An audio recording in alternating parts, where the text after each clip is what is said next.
നമസ്കാരം, എല്ലാവർക്കും പുതിയ വീഡിയോയിലേക്ക് സ്വാഗതം. ഇന്ന് നമ്മൾ റെഡിയാക്കാൻ പോകുന്നത് കാച്ചിലും പരിപ്പും ചേർത്ത് തയ്യാറാക്കാൻ പറ്റുന്ന നല്ലൊരു ഒഴിച്ചുകറിയുടെ റെസിപ്പിയാണ്. കുട്ടികൾക്ക് ലഞ്ച് ബോക്സിൽ കൊടുത്തു വിടാനും അതുപോലെ തന്നെ മുതിർന്നവർക്കാണെങ്കിലും ഒരുപോലെ ഇഷ്ടപ്പെടുന്ന അടിപൊളി ഒരു ഹെൽത്തി കറി തന്നെയാണിത്. പഴയ രുചിക്കൂട്ടിൽ റെഡിയാക്കിയെടുക്കുന്ന നല്ല ഒരു ഒഴിച്ചുകറിയാണ്. അപ്പോൾ നിങ്ങൾക്ക് എല്ലാവർക്കും തീർച്ചയായിട്ടും ഇഷ്ടപ്പെടും. ഈ ഒരു കറി ഉണ്ടെങ്കിൽ ചോറിന് മറ്റൊരു കൂട്ടാൻ്റെ ആവശ്യമേ ഇല്ല, അത്രയ്ക്കും തന്നെ ടേസ്റ്റിയാണ്. അപ്പോൾ നമുക്ക് ഇതെങ്ങനെ റെഡിയാക്കി എടുക്കാമെന്ന് നോക്കാം. അപ്പോൾ ഇതിലേക്ക് ആദ്യമേ തന്നെ നമുക്ക് കുറച്ച് പരിപ്പ് വേവിച്ചെടുക്കേണ്ടതുണ്ട്. കുറച്ച് പരിപ്പ് ഞാൻ വെള്ളത്തിൽ നന്നായിട്ട് കുതിർത്തിട്ട് കഴുകി എടുത്തിട്ടുണ്ടായിരുന്നു. ഇപ്പോൾ ഞാനിവിടെ യൂസ് ചെയ്തിട്ടുള്ളത് മസൂർ ദാലാണ്. പക്ഷേ ഇത് തന്നെ വേണമെന്ന് നിർബന്ധമൊന്നുമില്ല. കടലപ്പരിപ്പോ സാമ്പാർ പരിപ്പോ നിങ്ങൾക്ക് ഇതിന് വേണ്ടിയിട്ട് യൂസ് ചെയ്യാവുന്നതാണ്. ഇനി ഇതിലേക്ക് ആവശ്യത്തിനുള്ള വെള്ളം ചേർത്ത് കൊടുക്കുന്നുണ്ട്. ഇതിലേക്ക് ഒരു അര സ്പൂൺ ഉപ്പും ഒരു അര സ്പൂൺ മഞ്ഞൾപ്പൊടിയും കൂടെ ചേർത്ത് കൊടുക്കുന്നുണ്ട്. കുക്കർ അടച്ച് വെച്ചിട്ട് നമുക്ക് ഈ ദാലെല്ലാം ഒന്ന് വേവിച്ചെടുക്കാം. ഇപ്പം ഞാൻ എടുത്തിട്ടുള്ളത് മസൂർ ദാലാണ്. അപ്പോൾ അതുകൊണ്ട് തന്നെ പെട്ടെന്ന് തന്നെ വെന്ത് കിട്ടും. നിങ്ങൾ മറ്റെന്തെങ്കിലും പരിപ്പാണ് യൂസ് ചെയ്യുന്നതെങ്കിൽ അതിൻ്റെ വേവ് അനുസരിച്ച് തന്നെ ഇത് കുക്ക് ചെയ്യാനായിട്ട് പ്രത്യേകം ശ്രദ്ധിക്കണേ. 2 വിസിൽ വരെ ഞാനിത് കുക്ക് ചെയ്തെടുത്തിട്ടുണ്ട്. പരിപ്പൊക്കെ അത്യാവശ്യം നല്ല രീതിക്ക് തന്നെ വെന്തും വന്നിട്ടുണ്ട്. ഇനി ഈ സമയത്ത് നമ്മളിതിലേക്ക് ചേർത്ത് കൊടുക്കുന്നത് കാച്ചിലാണ്. കാച്ചിലിൻ്റെ തൊലിയൊക്കെ നന്നായിട്ട് ചെത്തി കഴിഞ്ഞതിന് ശേഷം നല്ലോണം വെള്ളം ഒഴിച്ച് കഴുകി വൃത്തിയാക്കി എടുത്തതാണ്. അത് നമുക്ക് പരിപ്പിലേക്ക് ചേർത്ത് കൊടുക്കാം. വീണ്ടും നമുക്ക് കുക്കറിൻ്റെ അടപ്പ് കൊണ്ട് അടച്ചിട്ട് കാച്ചിലും നന്നായിട്ട് കുക്ക് ചെയ്തെടുക്കാം.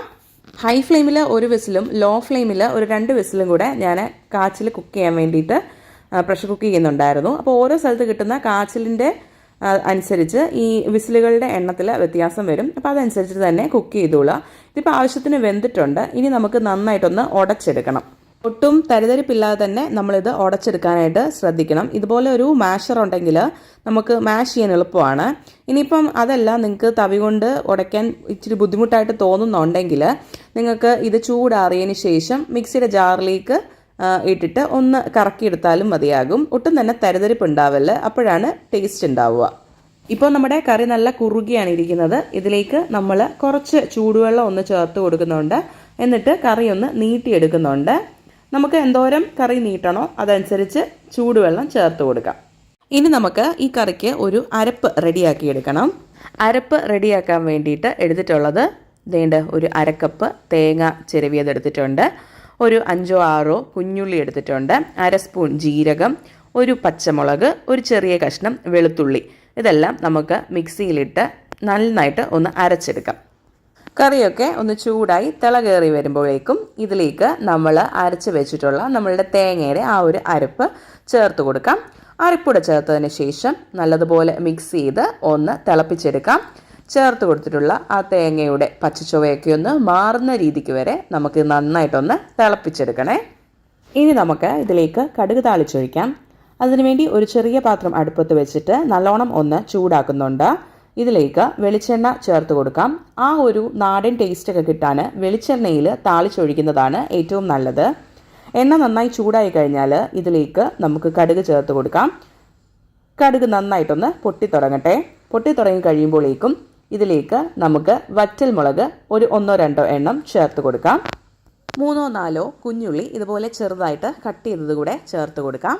ഒരു തണ്ട് കറിവേപ്പില കൂടെ ചേർത്തിട്ട് നല്ലതുപോലെ ഒന്ന് മൂപ്പിച്ചെടുക്കാം.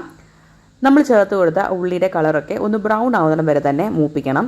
ഇങ്ങനെ മൂപ്പിച്ച് നമ്മൾ കറിയിലേക്ക് ചേർക്കുമ്പോഴാണ് കറിക്ക് നല്ലൊരു ടേസ്റ്റും ഫ്ലേവറും ഉണ്ടാവുക. വീട്ടിൽ കാച്ചിലുണ്ടെങ്കിൽ വളരെ പെട്ടെന്ന് റെഡിയാക്കി എടുക്കാൻ പറ്റുന്ന ഒരു ഒഴിച്ചുകറി തന്നെയാണിത്. തീർച്ചയായിട്ടും നിങ്ങളെല്ലാവരും ഇതൊന്ന് ട്രൈ ചെയ്ത് നോക്കണം. ട്രൈ ചെയ്തിട്ട് ഫീഡ്ബാക്ക്സ് അറിയിക്കണം. വളരെ ഹെൽത്തി ആയിട്ടുള്ള ഒരു കറി തന്നെയാണിത്. കുട്ടികൾക്കും മുതിർന്നവർക്കും ഒരുപോലെ ഇത് ഇഷ്ടപ്പെടും. അപ്പോൾ ഇത് നിങ്ങൾക്ക് യൂസ്ഫുൾ ആയി എന്ന് തോന്നുന്നുണ്ടെങ്കിൽ ഒന്ന് ലൈക്ക് ചെയ്യാൻ മറക്കരുതേ.